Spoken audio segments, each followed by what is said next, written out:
This is the new a6600. It's a new flagship APS-C camera from Sony, and it has a lot of the features that we see in their top-of-the-line full-frame models. I've been shooting with the a7 III and the a6400, and I wanted to see if there's room in my lineup for the a6600 because it fits kind of in between them. It's got some of the features of the a7 III, like a much better battery life, a little bit of a deeper grip, in-body image stabilization, but it also has a more compact form factor like the a6400. It's got the flip screen. It also has real-time AF, which works in video just like the a7 IV, weather sealing, and a headphone jack. So I just wanted to see if it made sense for me to add something like this, considering the fact that I already have the other two. And I thought, what a better way to figure that out than to take you with me on a day of shooting. So let's go.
Alright, so I've been shooting with the a6600 for just a couple of minutes, and I can already tell that the deeper grip is going to make this a more comfortable shooting experience. I'm not really sure how much bigger it is than the a6400, which is what I'm using to shoot this right now, but it is noticeable and this is very, very comfortable. Of course, the bigger grip is the result of the newer and bigger battery, which gives the a6600 810 shots per full charge, which is a lot more. I think it's like twice as much as the a6400, and that's even more than my a7 III. And with that camera, honestly, I never think about the battery. One thing that I will say is that I really wish Sony had added a front dial over here so you'd have the top rear dial and a front one, just like we have on the Nikon Z50. I think that would make for a better overall shooting experience, but I guess they're keeping that for the full frame models.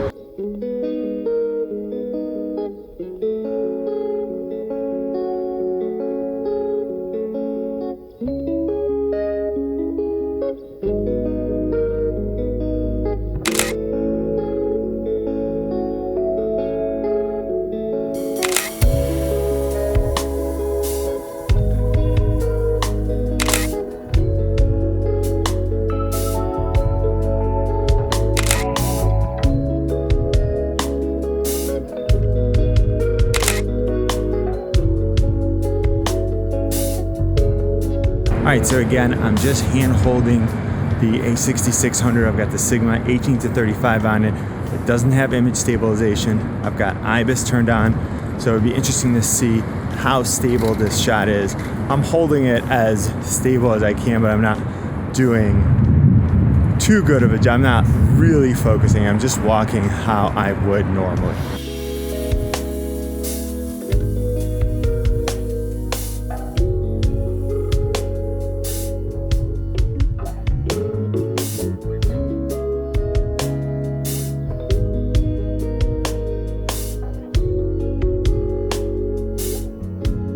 Alright, so the weather took a turn for the worse there. It gave me an opportunity to come in here and talk to you guys a little bit. It's nice that the a6600 is weather sealed.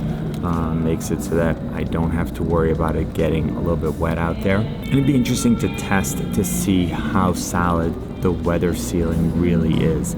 I'll take a look more closely at the mount and the battery compartment once I get home. but so far I haven't had any issues with it. So far I've been shooting for a couple of hours now, and one of the things that I noticed is that the buffer takes a little long to clear. The buffer is actually pretty big, so I can shoot a whole bunch of pictures, but once I let go of the shutter, I'm sitting there waiting and waiting and waiting for the buffer to clear. So I was hoping we'd get faster processing than that on the a6600 because it's a flagship, but it doesn't look like Sony gave that to us. We've got the same sensor as the a6400, and I did some tests to see if the rolling shutter is just as bad as it is on the a6400, both in 4K and in 1080p. One thing that is missing from the a6600 is it looks like they removed the flash. Now, I don't know if it was because they were thinking someone who would use this camera would use an external flash or off-camera flash and would need a trigger,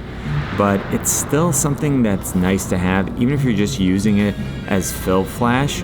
So it's kind of sad to see it go. So far, the tracking has worked extremely well. Like, it's really impressive to see the camera just pick up an eye in video and just follow it in real time throughout the frame. And it actually worked really well, even if the subject wasn't that close to the camera. Again, that's something that's super cool, something I don't have on my a6400, and I wish I did. What would have been nice to see is the ability to start the tracking without touching the screen. So if I could use this control on the back to move the autofocus point and then maybe click the button or half press the shutter, that would be something that would be pretty cool. I feel like it would be a faster implementation. It would be easier to use than having to constantly hit the screen.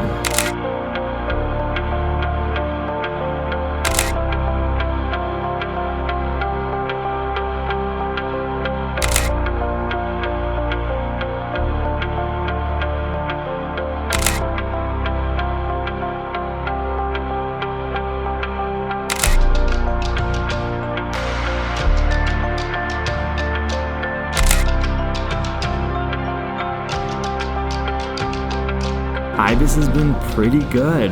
I'm pretty impressed with it. I'll show you some handheld shots, both in slow motion, but I'll make sure that I show you some non-slow motion shots just so you can see how it works. And in my detailed review, I'll actually do a comparison with the a6400 so I can give you a side-by-side and you can really see how well it does. It's not as good as something like the GH5, but it's still pretty good. And for photos, it's nice to be able to shoot with a little bit slower shutter speed and know that camera movement is a little bit taken care of by the camera. As usual, I love the flip screen. I mean, it's got the same implementation as we had on the a6400. It tilts all the way to the front, obviously, up and then down. Now, some cameras don't tilt this far down. I like this. Some cameras only go to about this angle, and you'd be surprised when the camera is above your head how helpful it is to be able to get this just a couple of extra degrees pointed down. So I like this implementation by Nikon? No, by Sony. As far as video goes, a few other things that I like about the a6600 is that in addition to an external mic input, we also have a headphone jack. That really completes everything that I would need as far as video. I can attach an external microphone like the one I have connected to my a6400, and then I could also monitor the audio to make sure that there are no distracting background noises that I'll only find out about later on when I try to edit. We've got plenty of custom buttons. We got a couple on the top here and then a few more on the back. These are really nice, and the whole construction of the a6600 is really solid. I'm also shooting with the a6100, so that's another point of reference that I have.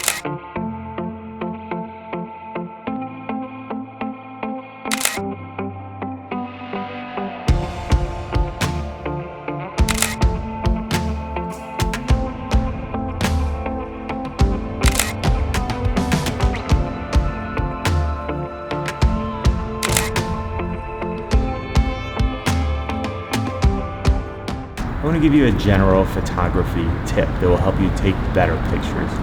Most of us, most of the time, are walking around and looking at the world from the height of a standing average adult. And that means that when we look at photos from that same perspective, we tend to find them a little less interesting. So what I want you to do is try to shoot from different perspectives. Stand on something and get really tall and shoot down, or get really low to the ground and shoot up. And you'll see that even everyday things look a little more interesting from a new perspective.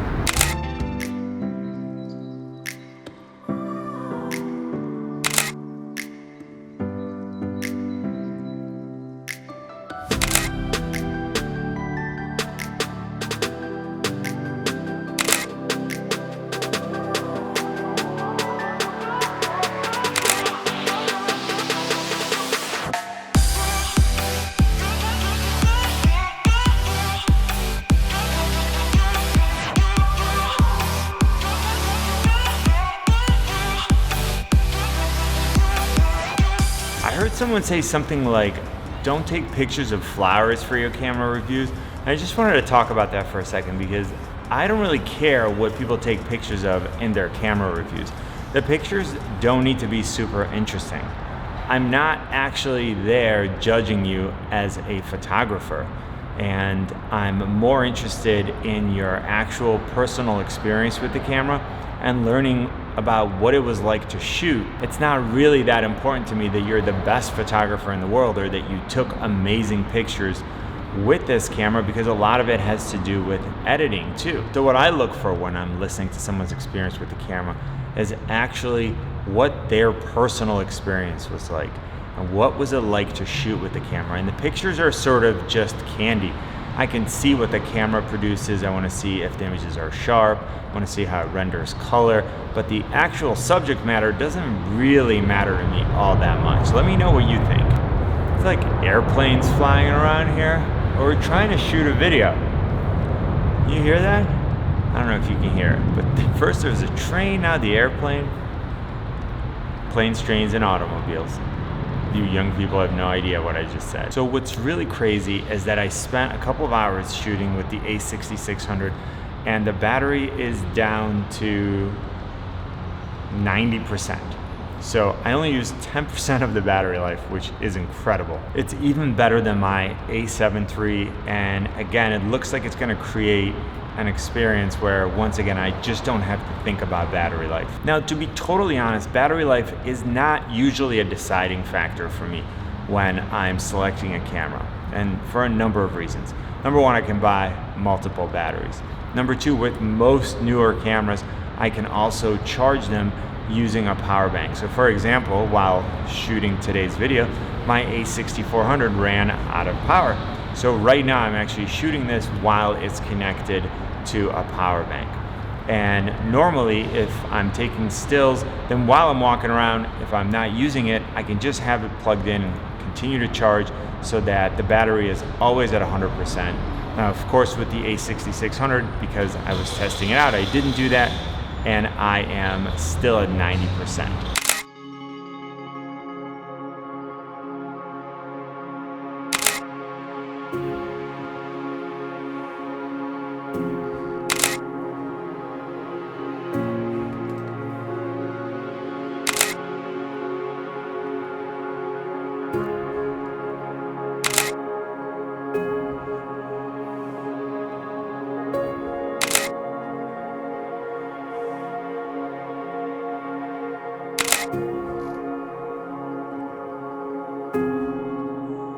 All right, so all of a sudden it got really dark and cold. Looks like it's gonna rain, so I'm gonna head back home. Overall, I have to say that the shooting experience is very similar to what I have with the a6400. The form factor is really familiar, and I like the very compact design. That autofocus is going nuts. Can you guys hear the autofocus? I'm using an external mic, but the autofocus on the 18 to 35 is going absolutely nuts. It's like, can you hear it? I could definitely hear it. I wonder if this mic is picking it up. The mic is like right there. You guys are right there. Mic, you. Mic, you.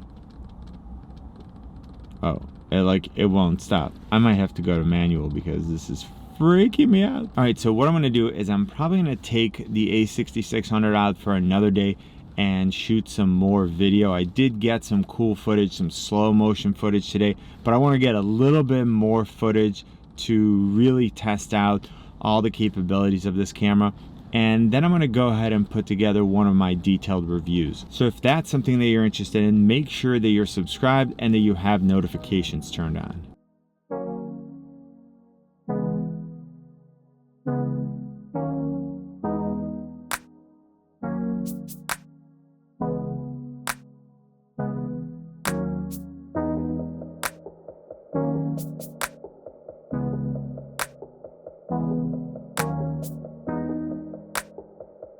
Alright, so I'm back in the studio from a full day of shooting with the a6600. Everything is already backed up to my NAR box. I did that while I was driving home. I was using 4 different cameras today and they're all already backed up, so I immediately have a backup and now I can move them all right to my NAS at once. So I have a video coming out about this explaining why I use the NAR box and how I use it. Back to the a6600, it's like shooting with an a6400, just better. Real-time eye autofocus is awesome to have, and the battery life is insane. Like, as I mentioned while I was out, battery life is not usually a deciding factor for me because I can just plug the camera into a power bank during the day and just recharge it, but to not even have to think about it, and the fact that I used it all day, let's see what I'm at right now. I'm at 85%. I used it all day. So now I know just how powerful this battery is. I have an extra battery from my A7 III, but I doubt that I'll use it. I have backups for my A7 III that I've never used because, again, just like this, it never runs out. I'm gonna be doing more of these videos when I go out with these cameras. So if there are other just general photography and videography related topics that you want me to cover while I'm out with these cameras, let me know in the comments section below. I really hope you enjoyed this day out with the Sony a6600. I'm going to put together all my thoughts and then publish one of my detailed reviews. So if you're interested in that or in camera reviews and tutorials in general, make sure that you subscribe and you have notifications turned on. You can always find me on Instagram, Twitter, and Facebook at Tech Gear Talk. You know what I always say, buy it nice or buy it twice. Good luck and see you soon.